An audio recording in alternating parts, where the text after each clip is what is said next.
Hey everybody, welcome back to TAZS's Wig Closet at Wig Studio One, here to educate and inspire your wig journey. Today we're going to take a look at a brand new Tressallure style. This one is called Charlie in the color Chiffon Candy. We're going to do an unboxing and styling. You're going to see it for the first time right along with me. Coming up. Based on the manufacturer's photos, I'm expecting Charlie to be sort of just a short, sleek, polished, maybe angled bob style cut. We're gonna find out. This wig was sent to me by Wig Studio One for this review today, so we could try it before you make the investment. We invite you to shop at Wig Studio One if you expand the description box below this video. I'll go ahead and attach a link directly to this style at Wig Studio One. All of the pricing and color options are there. We invite you to shop at Wig Studio One. If you have any questions about this style or any other, please reach out to support at wigstudio1.com. We're always ready to help. So let's dig right into Charlie by Tressallure. So I'll do an unboxing. I will show you the inside of the cap. We'll apply it, and I'll give you my observations along the way. You seem to really like this format of reviews, and I am happy to do that. The best thing that I can say is that when I do it like this, when I do reviews like this, like right out of the box where I haven't seen them, I don't get to really thoroughly inspect them before I give you my observations. But I do promise that if I do go back and during editing or after the video has been wrapped, and I notice something that I think is important, I'll be sure to let you know on that. All right, so let's take a look. This is the Tressallure packaging, more of a bakery cake style box, which, you know, I'm not a fan of those.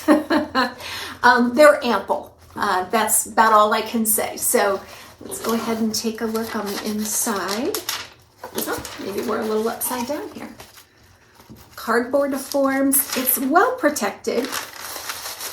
And it looks like they're attaching a little nylon wig liner there, which is always a nice touch. I think Hairdo does that as well. Okay. Inside of the box, a little pamphlet there about wig care instructions. So I'm going to set the box aside.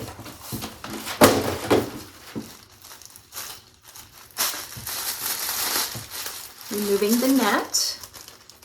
Wow, those fibers just feel so soft and buttery. So we've got the hang tag here.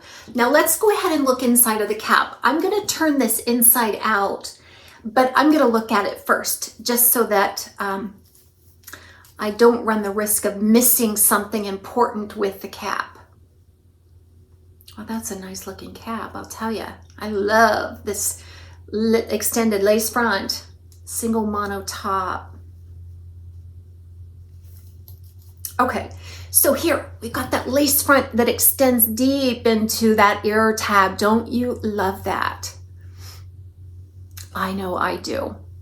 It has some fine knotting on there. Then the single monofilament top. There's a transparent seam that adjoins the two. I like how they've done this. It appears that the lace front knotting is very fine, and it gradually gets a little thicker as you move back into the style, which is a very natural appearance. A closed velvet ear tab, really long, nice sturdy stays there. A standard felted nape with Velcro style adjusters, lots of darting for a custom like fit. I'm not noticing a ton of stretch, but I will definitely remark on the fit.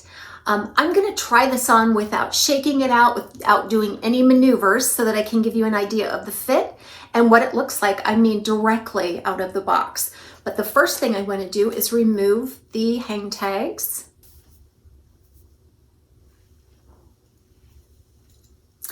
It's true average. I mean, I can make a very small adjustment to this and get a really nice fit for my own 21¼ inch circumference. I don't sense any baggy cap anywhere, And just look at this right out of the box. Sometimes you can get a really good indication just from the first time you will put it on if you're really going to have to work on a style to make it yours, or if you're really going to like it or not. Sometimes those first impressions are the most accurate. And I really love it when I get a wig right out of the box that I know I'm going to love, because I don't have to do any work to it, right? So let's go ahead and I'll make a small adjustment. So what does average mean? So anywhere between a 21.5 to a 22.5 circumference is typically your average range. And that size of a cap will typically fit at least 90% of everybody out there. At least that's what I have been told. Now with the adjusters, you can sometimes get a little bit of additional adjustment. So like me, I'm a 21.25. I can make a nice adjustment to fit me securely. What I cannot remark on is if this would fit a large circumference. The only guide that I have is my own circumference. I have no way of measuring any other circumference, but I do know that if it fits me nicely, it's probably not going to be suitable for that large circumference. Okay, now that I have it adjusted, let's go ahead and just shake it out. Wow, that is a gorgeous color. I've had chiffon candy before and it didn't seem to be as creamy. This is a nice creamy blend here, isn't it? Soft is what I mean to say. And a lot of that I think has to do with this fiber. It is absolutely gorgeous fiber. Well, let me work on this part just a little bit. As I normally do, I'm just going to kind of break up that crisscross pattern there, and that seemed to have come out really easily. Okay, again, these blaring lights sometimes can create shine when there really isn't any, and there's nothing unordinary about this one, I don't think. All right, so reapplying now after the adjustments.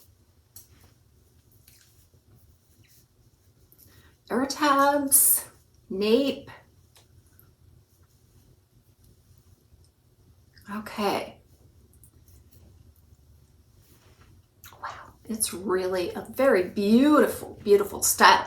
It feels very luxurious. This is just one of those pieces that just really pamper you, it seems like. Okay, so let's take a look at these measurements. That front piece is supposed to be 7 inches, so let's test that. I would say so because it stretches about 1/2 inch to 1 inch past my chin. It kind of feathers back into the style a little bit, so it doesn't hang completely straight. It has a little bit of a feathery action. So that 7-inch piece right there in the front. Now it's about 10 inches overall from the crown down. Now it does give you the illusion of a little bit of an angle here, doesn't it? I think those side pieces, the way they come down and sweep forward, it's going to give you a little bit of an angular appearance there. It's not too dramatic, and there's no real beveling in the back. Sometimes with angled cuts, you can get that beveling in the back. I know I like that. Maybe some of you don't, but this nape is really going to give you some nice coverage. So it's a 3.5-inch nape as opposed to 2 or 2.5 is what we typically see on a straight angled bob like this. And without looking, it feels like it weighs about between 3 and 4 ounces is my guess. So now let's get up close on these really fantastic cap features. Again, that monofilament lace front running temple to temple and extending back into the ear tab. It is gorgeous. I love it when they extended the ear tab. That leaves no seams visible from the front or the side. And you can see just how fine these fibers are. It almost appears as little baby hairs there. That also leads to some very fine knotting at the front. And they've gone in and every other knot or so there just to give a nice fine appearance, and gradually getting a little thicker as you move back. This is well done. The material is soft It's not shiny. It clings to the head. It isn't scratchy. Wow. Yeah, this is a really, really nice lace front.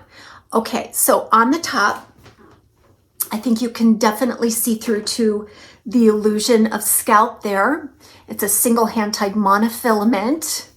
So you can definitely part it in any direction, and we're going to take a look at that in the styling.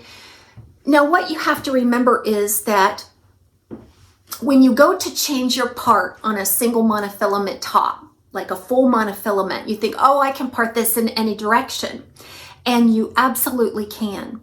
But you have to remember that the way the fibers were sewn in and the way they were parted at the factory and set into the box, it may be a little stubborn at first. So you really have to wake up those fibers in order to get them to be more impressionable. So definitely swirl around on the lace features, swirl around on the monofilament top. This is going to make it so much easier for you to change parting spaces and have it look the way you want it to look.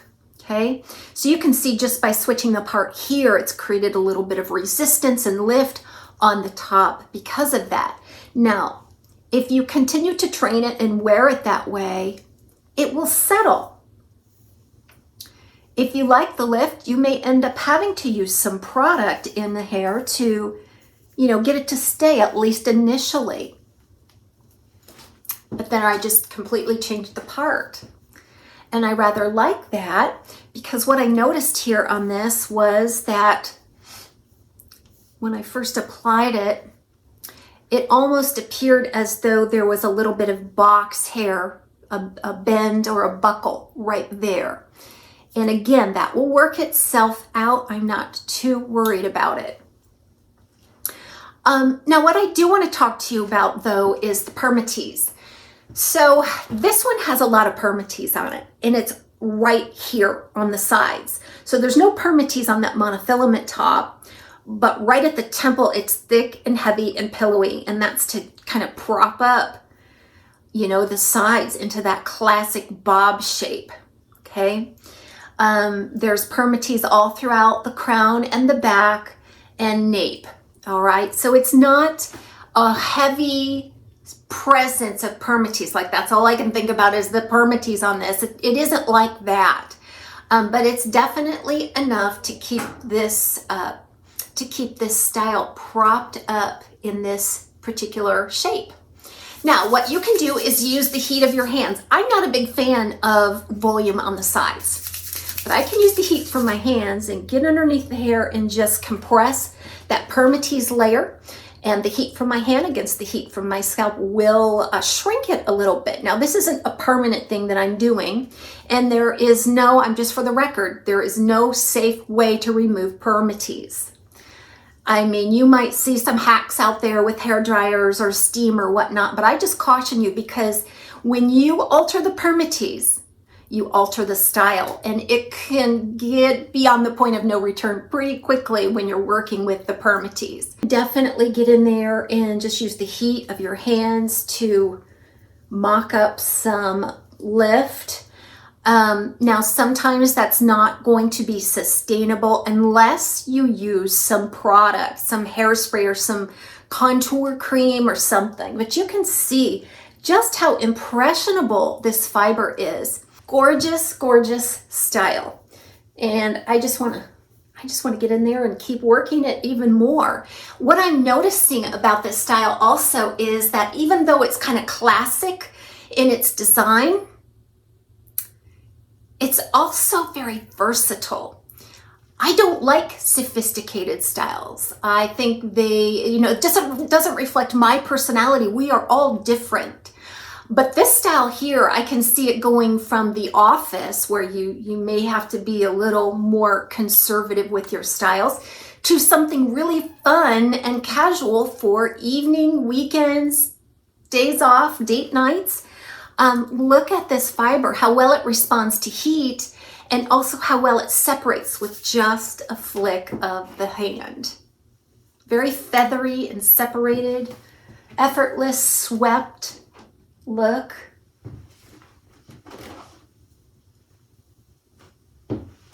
Wow, this is a real home run in my opinion.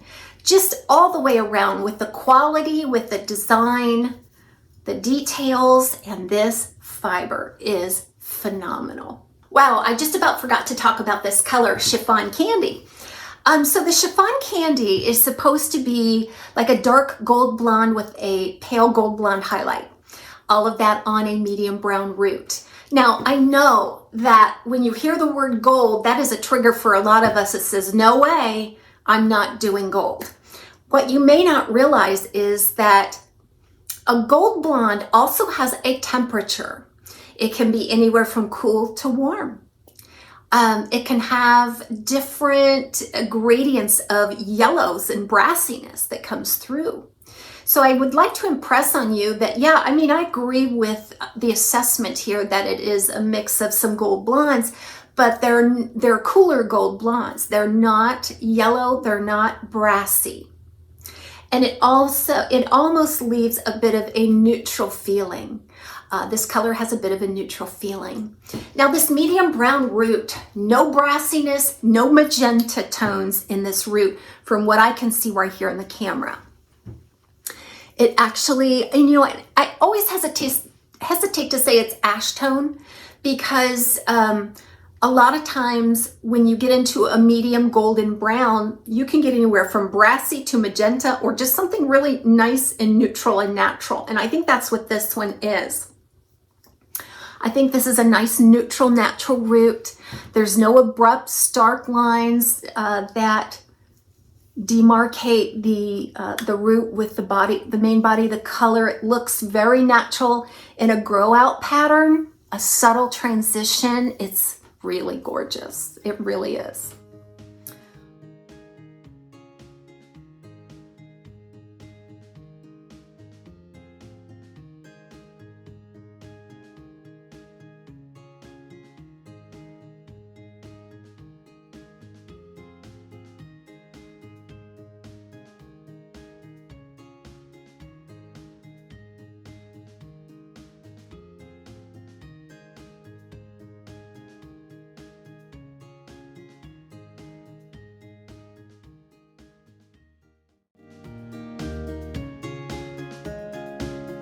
Glasses are probably going to be a little challenge on this style because there's so much permatease there that when I inserted the glasses between the ear and the ear tab, it kind of pushed out a little bit and I didn't feel that it was real secure.